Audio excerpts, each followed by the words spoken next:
Morning दोस्तों, मैं गुलशन कुमार आज आपके सामने इनकम टैक्स से कुछ क्वेश्चंस लाया हूँ। जैसा कि हम सब जानते हैं कि यूजीसी ने हमारे पेपर्स को मल्टीपल चॉइस क्वेश्चन पर पढ़ाने का निर्णय लिया है, तो उसी को देखते हुए मैं इनकम टैक्स पर कुछ हर चैप्टर्स के 20 MCQs बनाया हूँ।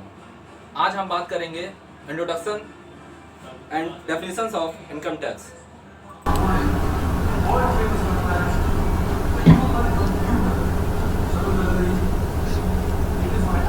Income tax, law and accounts. Basic definitions of income tax.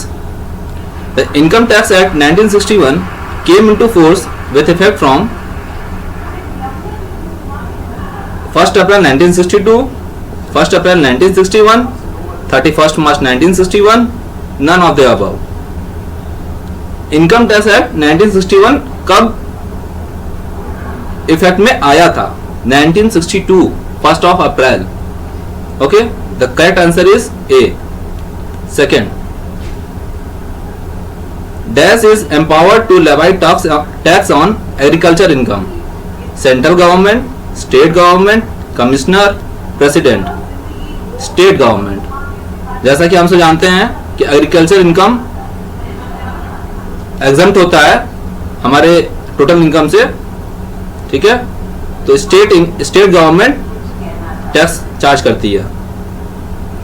Third, income tax is charge in dash which year? A financial year, assessment year, previous year, accounting year. Assessment year, income tax is charge in assessment year. The answer is B. As per section 231 the following is not included in the definition of person. Who is not included in the definition of person? An individual, a HUF, a company, a minor. जैसा कि हम सब जानते हैं individual भी person होता है, HUF भी पर्सन होता है, कंपनी भी पर्सन होता है, बट माइनर के भी एक पर्सन है, बट माइनर को हम लोग पर्सन के इनकम टैक्स में पर्सन नहीं डिफाइन करते हैं। तो आंसर है D. Every assessee is a person and और but. First, every person is also an assessee, every person is not an assessee, an individual is always an assessee, a HUF is always an assessee. Which is the correct option? Every person is not an SSC, but every SSC is a person. So the answer is B. The year in which the income is earned is known as. जिस साल हम लोग पैसा कमाते हैं उसको क्या बोलते हैं? प्रीवियस ईयर, और चार्ज होता है असेसमेंट ईयर में, ठीक है? तो answer is A. Previous year, financial year, both A and B, none of the above. Okay, the answer is previous year.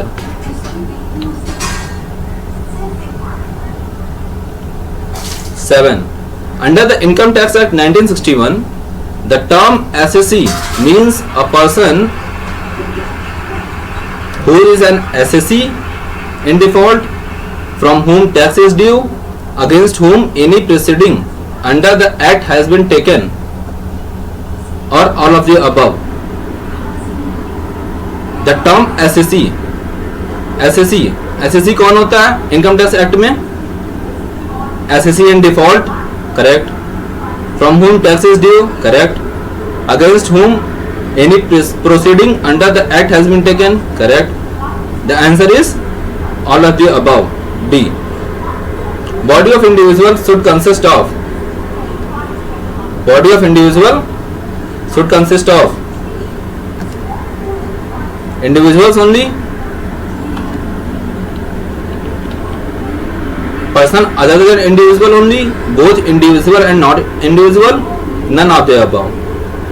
Body of individual is the only individual. The answer is A. 9 question. 9. The section of the Income Tax Act 1961 defines the term person. Which section defines the term person? 4, 5, 231, 232. The answer is C, 231.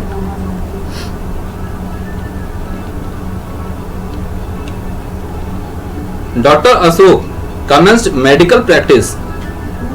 Dr. Ashok commenced medical practice on 1st September 2018. The previous year for the profession for the assessment year 2019-20 would be.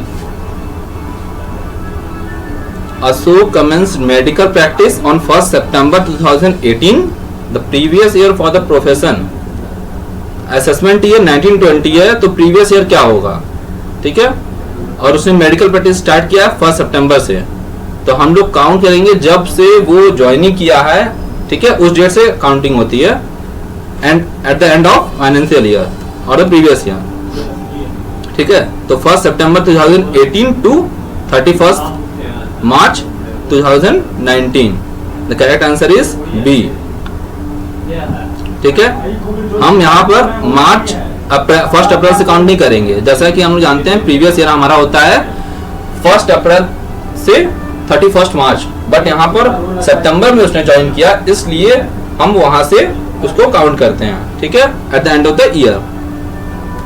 Income tax in India, income tax in India is charge at the rate prescribed by, किसके द्वारा charge किया जाता है, ठीक है, finance act of the assessment year, income tax act 1961, central board of direct taxes और the finance act of the previous year. तो जो चार्ज करता है इनकम टैक्स वो है finance act of the assessment year ना, देखिए ये दोनों तो कट, ठीक, बी और सी नहीं होंगे, ए और डी यहाँ असेसमेंट ईयर है, यहाँ प्रीवियस ईयर है। जब हम लोग पे करते हैं, मतलब चार्ज कब होता है इनकम टैक्स, हम प्रीवियस ईयर में इनकम कमाते हैं और असेसमेंट ईयर में इनकम टैक्स पे करते हैं, ठीक है। तो आंसर होगा finance act of the assessment year, ए।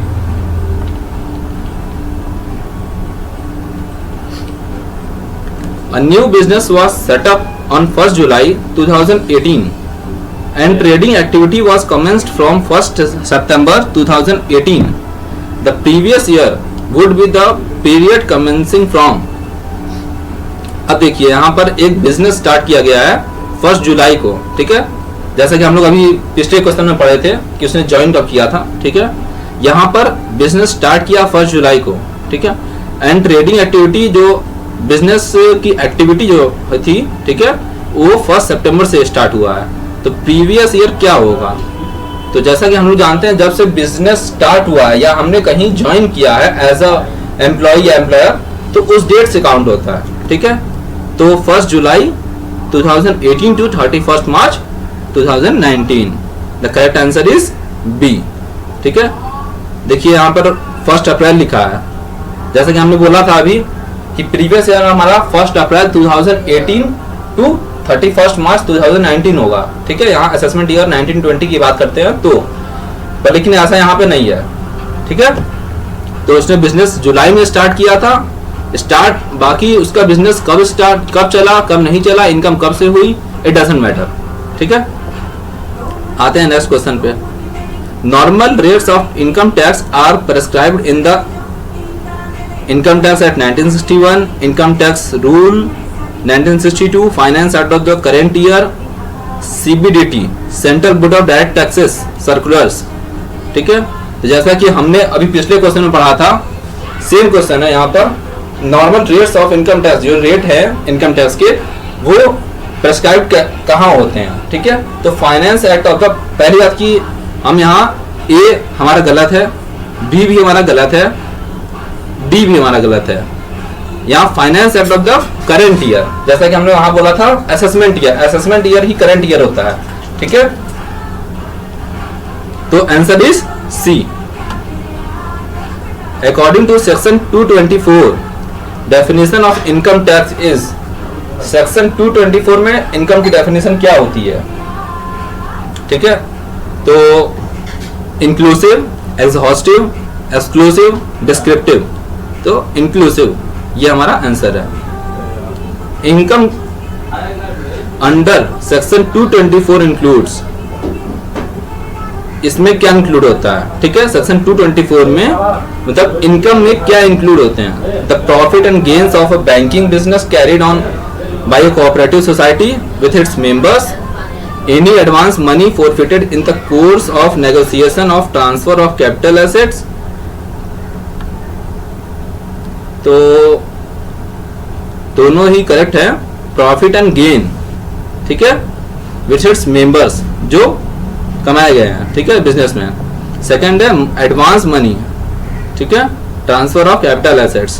तो यहाँ चूज द करेक्ट आंसर और option with reference to the above statement, both 1 and 2, this is the correct answer, ठीक। There are dash heads of income under income tax act. Income में कितने heads होते हैं, ठीक है, 4, 5, 6 और 3। जैसा कि हम सब जानते हैं कि इनकम के हेड में 5 होते हैं, ठीक है। क्या क्या होते हैं, पहला है salary, house property, PGBP, capital gain and other sources, ठीक है। तो ये 5 होते हैं, तो आंसर हमारा B correct.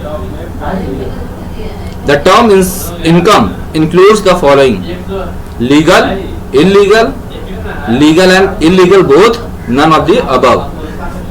Term income includes, income क्या क्या इंक्लूड करता है।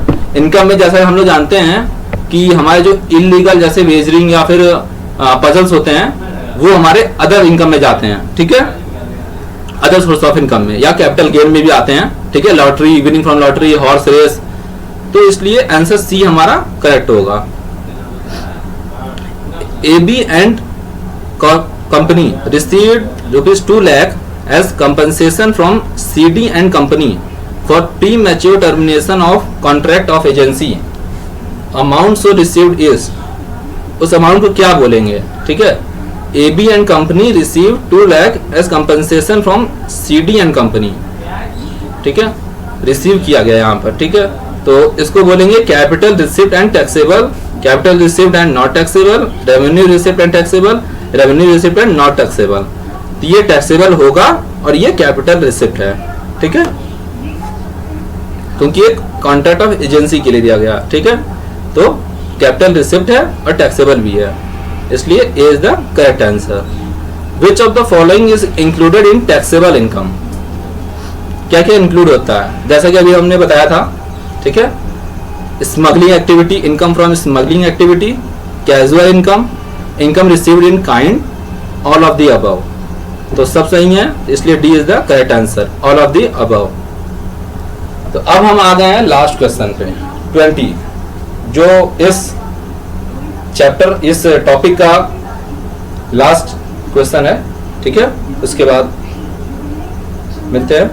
Income tax in India is charged at the rates prescribed by the Finance Act, the Income Tax Act, Central Board of Direct Taxes, Ministry of Finance. Income tax in India is charged at the rate Finance Act, जैसा कि हमने अभी पिछले questions में किया है। तो answer क्या है हमारा, ए इज द करेक्ट आंसर। तो यहाँ हमारी MCQs 20 MCQs खत्म होते हैं, और ऐसे ही MCQs को और नए चैप्टर्स को लाऊंगा मैं। तो नेक्स्ट वीडियो में नेक्स्ट टॉपिक कवर करते हैं।